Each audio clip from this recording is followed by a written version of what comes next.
Okay, welcome to Anarchy Tarot with Alice Absinthe. And Tarragon Time. Alright, so what is blocking you? Let's find out. I think maybe we should start. Yeah, let's start with an oracle. Which one do we want to do? This one, maybe? That one's calling to me, yeah. I think we need to do that one. Fortune teller it is. That's right. Your flapper, your flipper. Yes. There it is. Got it. Yeah, that box opens weird. Okay. So, what do we need to know? Actually, What is blocking our viewers? yes. Please remove our energy out of this reading. This is for the collective only. Channeling the blocks of our viewers and not ourselves.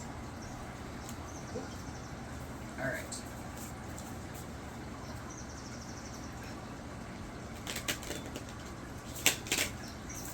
It's fine. It's fine. It's Performance Alice's anxiety. first time shuffling. It's really not, but it sure seems like it. Oh, all right. One card, please. Oh, There it is. we have Starry Wish. A wish upon a star will soon come true. Interesting. Not sure how that's a block. Is it? Clarification?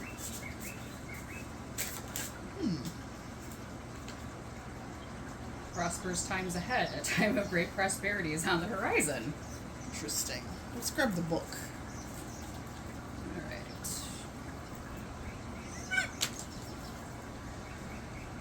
That was not a hairball. That was a toss. Oh. Okay. And then we also have, Resurrected Dream. A forgotten dream will resurface. Pursue it. Here we go. Interesting.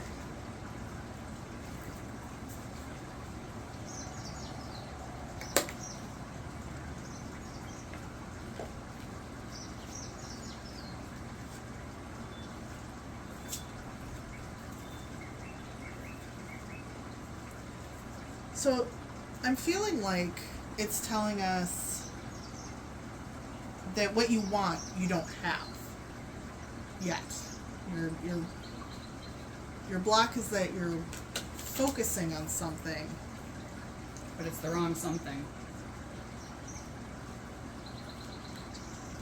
Letting something get in the way of what you truly want to do. However, you're going to remember. You're going to remember what's really important.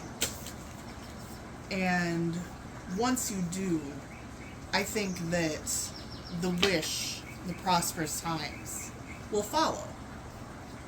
So you're longing, you're yearning for something. That's what I'm getting from the block. Should Like, we? you know what you want to do, but you don't know how to get it going. You don't know how to get out of what you're in yet, right? To bring your dream into a reality, per se. But you're gonna remember something. Yes. Something that you forgot about or abandoned or thought you couldn't have. It's going to resurface. It's going to come back.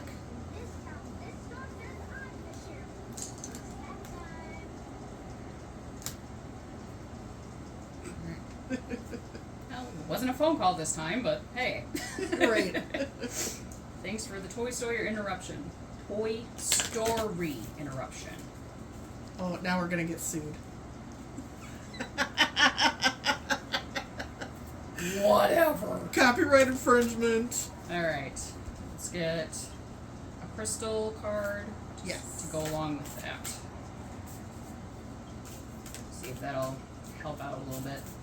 Give us a crystal, please.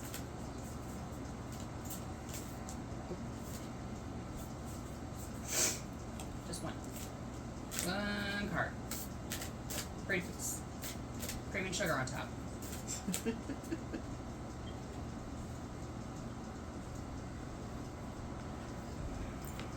All right.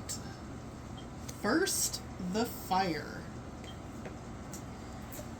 Well, that sounds like a trial. Oh. Okay. I guess you get that one too. Right. Is this mine? Plop. Plop! We're just throwing things at each other behind the camera. It's all good. Okay, what do we got? Green Fluorite and Larimar?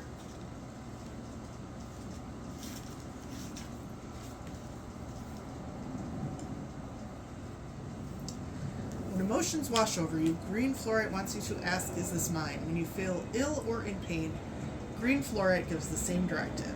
Get still and ask yourself, is this mine? All of us take on energy from the world around us. That's the price of being a part of this glorious web of life. Our invisible tendrils are always reaching out, tasting and sampling. The boundaries of self can get amorphous and blurry as we take in nutrients, emotions, toxins, pathogens, sunlight, all sorts of things from beyond ourselves. Green Fluorite reminds you to sort through the stuff that's incoming, see what serves your highest good, and let the rest go. Larimar. The fire of volcanoes creates islands in the midst of the ocean's ceaseless churn. I was born a fire, Larimar reminds those who don't see beyond her swirling layers of turquoise blue and sea green. Look below your surface emotions and find the fire within the water. Fire creates earth, solid ground from which new things can grow.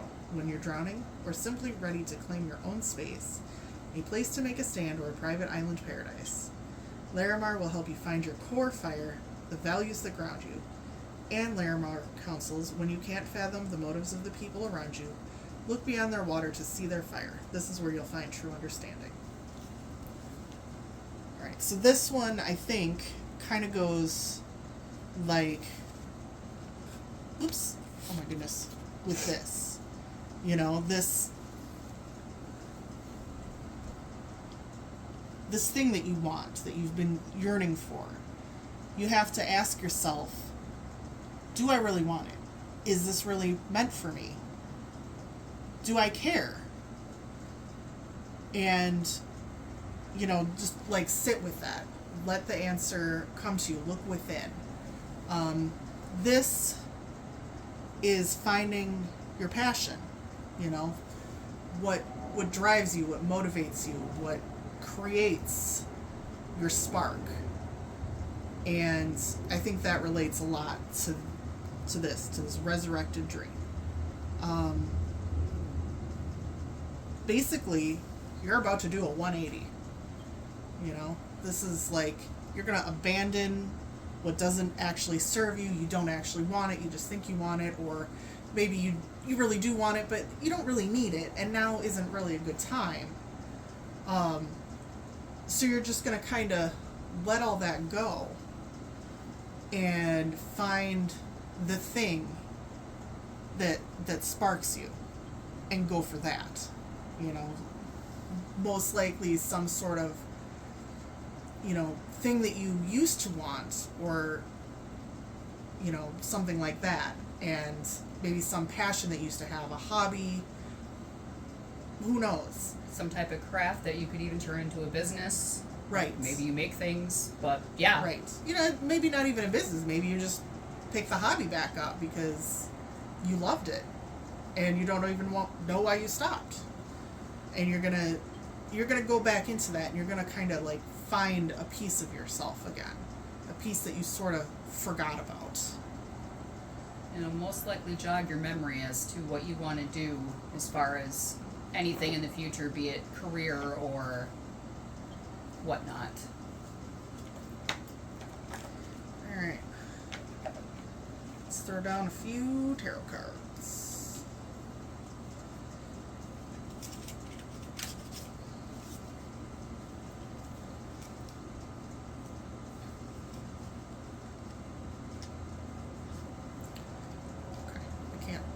I can't shuffle with that cut on my finger. Stupid camera.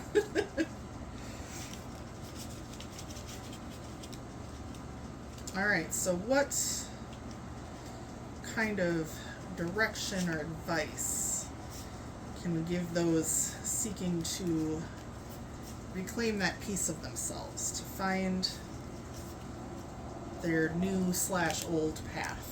Yes. or even what's just blocking creative drive in general for whatever, like you said, be it work, be it just something you wanted to try that you never believed you could try to do. You didn't believe in yourself enough. Well, now's the time to start. Believe. Yes. Or else. We'll come and get you. Okay. And cut you up into little pieces and feed you to Piper with barbecue sauce. You don't want that, trust me. Especially not now. Not now. No, no.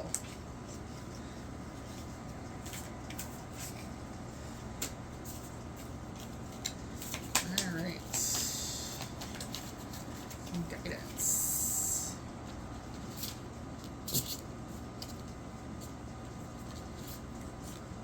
Here we go. Start with these two. The Magician and the Fool. Interesting. Okay. Especially, I just want to read this because this plays into that. I just want to make sure I say it right. I literally just found it again last night because it was stuck in my head, so this is funny. Where are you? La, la, la, la. You can continue while I look. Okay. Well, the Fool usually represents a journey. And the Magician, you know, I always find the Magician to be kind of a tricky card. I almost said tricksy. It's a tricksy card. It's a tricksy card.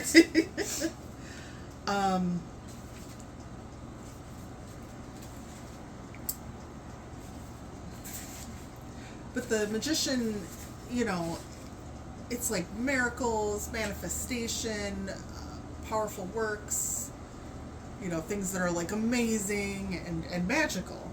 But on the flip side, it's also like illusion and deceit. It's, you know, like the magician who performs the miracles, but then you get a look behind the curtain and it's all just smoke and mirrors. It's not, none of it's real.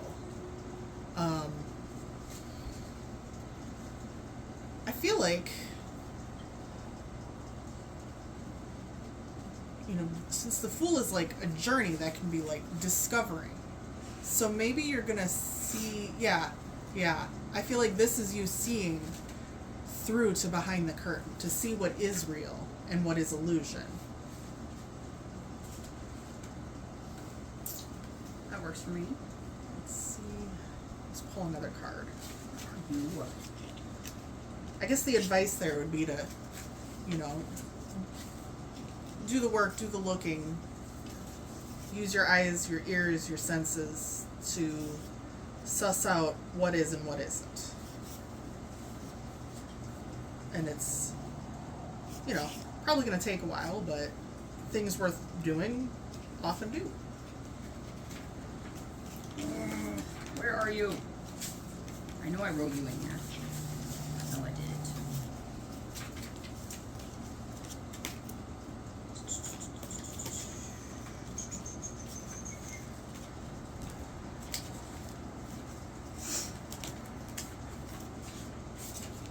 Okay, pulling another one. Ooh, the Hermit. Okay. Well, in the vein of all of this, I feel like it means you need some time alone. You need to spend time, you know, not even alone, just with yourself. Yeah. You need to really dig into your own brain, not physically, because you die. Yeah. But, you know, really get in there and you know, lean on the wisdom that comes from within. You know, you use your eyes, your ears, your nose, maybe not your mouth, that'd be a little bit weird. To really, you know, and all of your senses to kind of really lean in to figuring out what is and what isn't. Found it. All right. The magician only becomes the magician after he was first the fool. Oh. I have heard that. Yeah, I told you. Oh, that would make sense. Yes. Yes. I think that is a great supplement. So maybe in this case, you have to become the hermit to become the fool to become the magician. Yep. That's what it sounds like to me. Time Yeah. to take some self-reflection and look within and shut out the outside noise and just listen to your instincts and your intuition. Yes. And it'll get you where you need to be. All right. Well, anything else you think we need to add or throw in? So essentially, we've got your block is that there are things that you want that you don't need to be wanting for one reason or another. And you're letting that blind you to, I think, what you truly need. Yeah. Yeah. So you're letting your unnecessary wants blind you to your needs. And you need to rediscover what actually drives you. You need to look within and find that spark, that missing piece, something you've forgotten. And I really feel like it's forgotten, not you didn't know it before. Right. You did know it. It's something that Just you been used buried. to do or want or feel. I mean, even if it was like you never actually did the thing, but maybe it was something that you thought that would be really cool to do, and then never pursued it for one reason or another. Life gets in the way. Sometimes we don't have the money to do the things we want to do. But it's time to reclaim that. You know, own that part of yourself and go for it. And figure out, you know, honestly, I don't think the why matters as to why you either stopped or didn't pursue it. You only need to figure out how you can do it now. You know, make the time. Take the risk. Yeah. Get out of your comfort zone. Yep. You surely won't regret it. No. Even if it turns out that it's not a long-term thing that you want to continue pursuing, there's an essential lesson in it. You need to do this. This is something that is necessary for you. You know, like maybe you always wanted to go, I don't know, snowboarding, and then you do it and you're like, wow, this is terrible. It's too cold. But So snowboards. right. But something you'll get something out of that experience that you need to take with you. And maybe it's that, oh, snowboarding's not my thing, but I don't know, surfing is. And now I'm going to move to California and go surfing and have a new job and an amazing new life. I don't know. Probably not really a scenario that's going to actually happen, but just to give you an idea that, you know, like, this could be a real turning point in your life, a real stepping stone. You know, even if it's more as subtle as you just take knitting back up. And then you're just a calmer, happier person. Because knitting is supposedly very stress relieving. I personally find it to be the opposite. Same. I dislike it so intensely that it does not give me any kind of calm. Right? It just makes me angry. A little bit. But, you know, we're weird that way. Most people like it. But, you know, maybe you do, maybe you don't. Maybe it's not knitting. We don't know what your thing is. You know, whatever trips your trigger, I guess. Yeah. Whatever tickle your balls. Whatever floats your goat. Whatever gives you wood. Alright, well, I feel like this is a pretty complete reading. How about you? Whatever bobs your apples. Ooh! I don't know. I do too, yes. I think we're Alright. good. Alright, so, on the count of 3, let's sign off with whatever holiday we want to sign off with. Whatever is in your heart. Okay. 1, 2, 3. Happy Merry Halloween! Christmas! For some reason, I knew one of us was going to do Christmas. I knew one of us was gonna do Halloween too. That's so funny.